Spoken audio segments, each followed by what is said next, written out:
만드신 하나님 아버지를 향하여 싸움이 본디오 빌라도에게 고난을 받으사 십자가에 못 박히사 하나님의 편편하게 되시다가 저희로서 산과 종자를 심판하는 것과 죄를 사해 주신 것과 몸이 다시 사는 것과 영원히 사는 것을 써하나이다. 아멘.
귀한 장소에 크신 사역을 감당하고 있는 이 기업이 날로 번창하여 아버지의 영광을 부르고 보살필 수 있도록 축복하여 주시고 그 젊은 생명들의 마음밭에 주님을 경외하는 신실한 믿음도 심어주시어 축복하여 주시옵소서.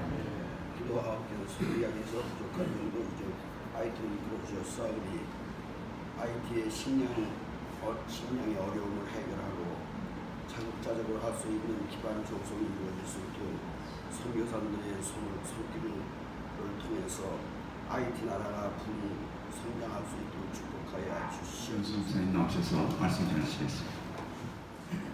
어제에 이어서 오늘도 한 가지 주제로 말씀을 묵상하겠는데, 어제는 우리가 찬양에 대해서 말씀드렸습니다. 기억 잘 못하시겠지만 입궁창, 천거, 명곡, 성능호, 어저께 말씀드린 게 여기까지인데 우리가 무엇보다 이제 입술의 열매 찬양을 하나님께서 가장 기뻐하신다는 것. 찬송은 천국에 들어갈 뿐 아니라 궁정을 들어가는 최후의 단계의 가장 아름다운 모습이라는 걸 말씀을 드렸고, 창조의 목적, 그것은 하나님께서 우리가 하나님을 찬송하기 위해서 지으심을 받았다는 말씀을 드렸고, 그리고 찬송할 때 하나님께서 우리 가운데 거하신다는 말씀도 드렸습니다. 찬송은 해도 되고 안 해도 되는 것이 아니라 명령으로 되어 있다는 것, 곡조 붙은 기도라고 하는 것도 말씀을 드렸고, 찬송 자체가 엄청난 능력이다. 호흡 있는 자마다 찬양해야 돼요. 찬송이 회복되면서 하나님께서 기뻐하시고 축복하는 것을 저도 느끼게 되었습니다. 오늘 아침에는 우리 다시 한번 리마인드에 의해서 감사에 대한 묵상을 좀 하겠는데, 이 감사에는 상황과 조건이라는 게 필요하지 않습니다. 모든 것에 이제 감사하라고 말했기 때문에 우리가 어떻게 정말 감사할 수가 있을까? 오늘도 10가지의 포인트로 말씀을 드리겠는데, 이걸 이제 꽃갱이질 하면서 제가 이때도 내가 어떻게 감사할 수 있을까 생각하면서 적어놨던 메모입니다. 경기, 영생, 천재, 감사의 예표, 이렇게 만들어봤어요. 경기, 영생, 천재, 감사, 예표. 제일 먼저는 이제 경은 감사 생활은 경건 생활과 직결된다는 겁니다. 감사가 없는 경건 생활은 없습니다. 로마서에 보면은 이 복음에 나타난 하나님의 의의 필요성을 말하면서 왜 우리에게 그런 복음에 나타난 예수 그리스도의 의라는 그런 그 하나님의 은총이 우리에게 필요한가? 우리는 죄인이기 때문이다라는 그 필요성을 강조하면서 우리가 얼마나 큰 죄인인가를 지적하는 가운데 수많은 죄악이 로마서 1장 18절에서 3장 20절까지 나오지만 제일 먼저 나오는 것이 뭐냐면 우리의 경건치 않음과 불의에 대하여 하나님의 진노가 하늘로부터 나타나는데 그 경건치 않음에 대해서 말하는 것이 하나님 앞에 감사치 않는 것이라고 지적을 하고 있고 기도하고 범사의 감사. 이 감사와 기쁨은 뗄래야 뗄 수가 없는 관계이지.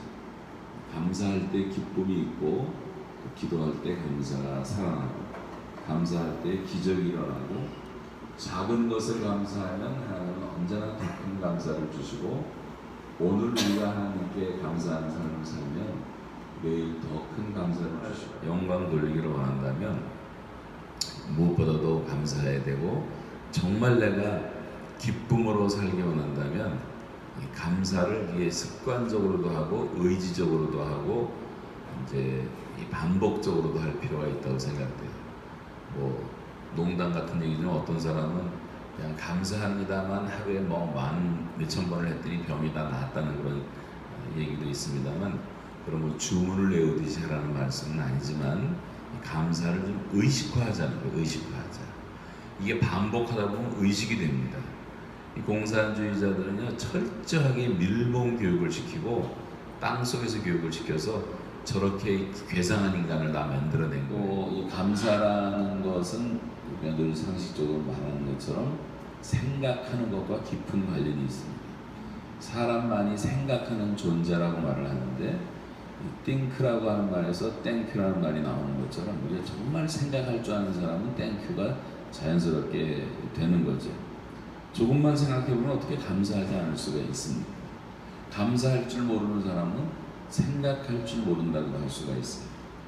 여러분 여기는 뭐 덥지 않아서 모르지만 사시사철을 생각해보고 삼라만상의 모든 하나님의 창조의 세계를 생각해보고 하늘의 수많은 별들의 세계를 생각해보고 우리 몸의 신체의 신비한 것들을 조금만 생각해보고 하나님이 베푸신 은혜들이 너무 많은데 일반적인 은총도 셀 수 없이 가득하지만 특별한 은총도 얼마나 많습니까?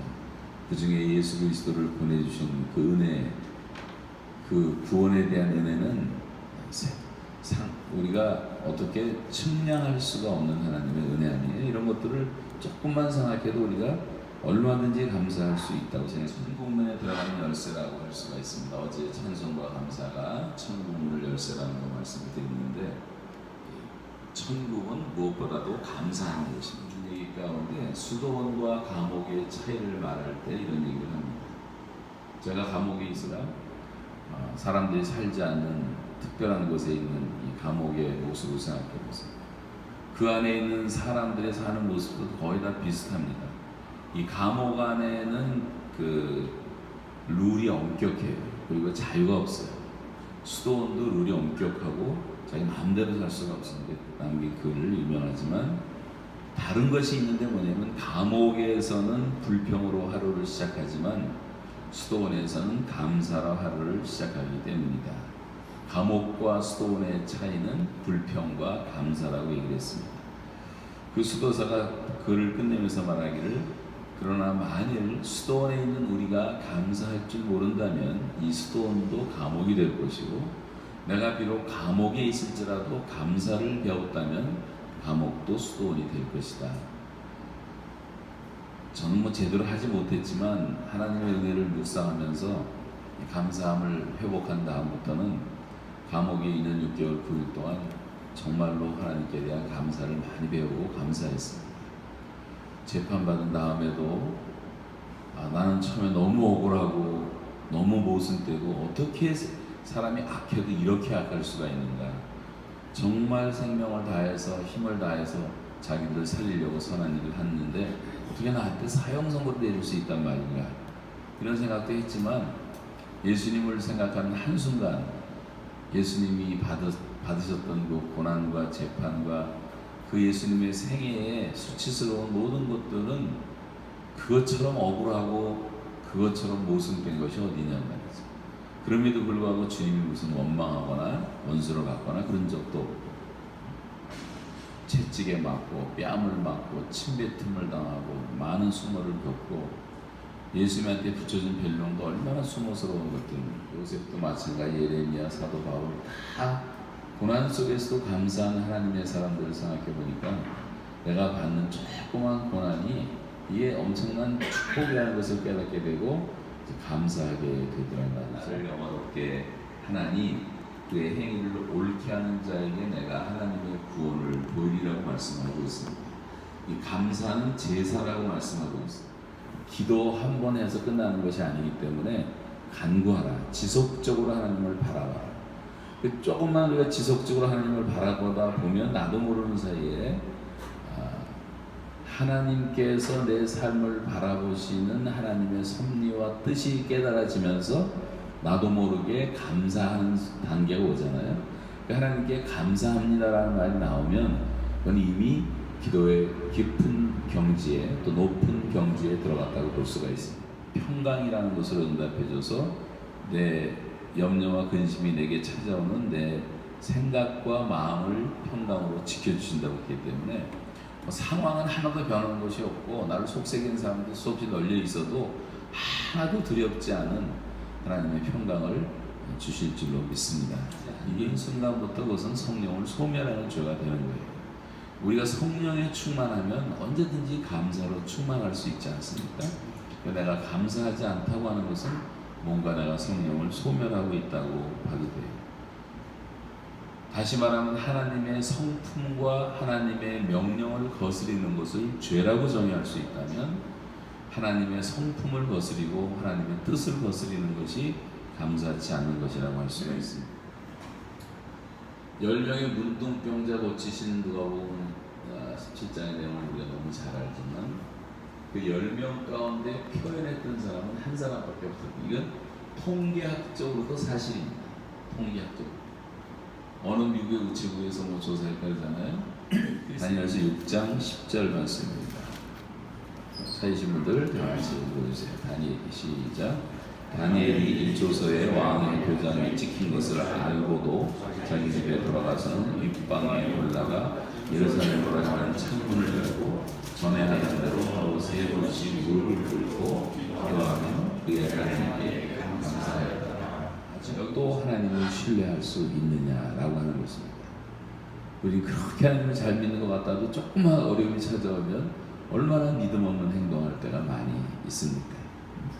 그래서 하나님의 사랑과 능력을 정말로 믿으신다면 자다가 벌떡 일어나서도 무조건 감사할 수 있는 그런 습관적인 감사, 의지적인 감사, 믿음으로 드리는 감사의 사람이 되었으면 좋겠습니다. 다니엘의 감사의 결과는 역사는 다니엘의 편에 서기 시작했고 기적은 다니엘의 편에 서기 시작했고 다니엘은 믿음으로 자기의 인생을 모든 인생의 위기를 찬란하고 영광스러운 승리로 바꿔낼 수가 있었습니다. 여러분 우리에게 다가오는 많은 어려움이 오늘도 우리에게 찾아올 수 있겠지만 믿음으로 감사하시기 바라고 감사로 하나님을 영화롭게 하심으로 오늘 감사하면 내일 감사하고 작은 것 감사하면 더 큰 감사를 주시는 하나님을 오늘도 깊이 체험하면서 감사로 제사를 드리는 하루가 되시기를 주의 이름으로 축원합니다.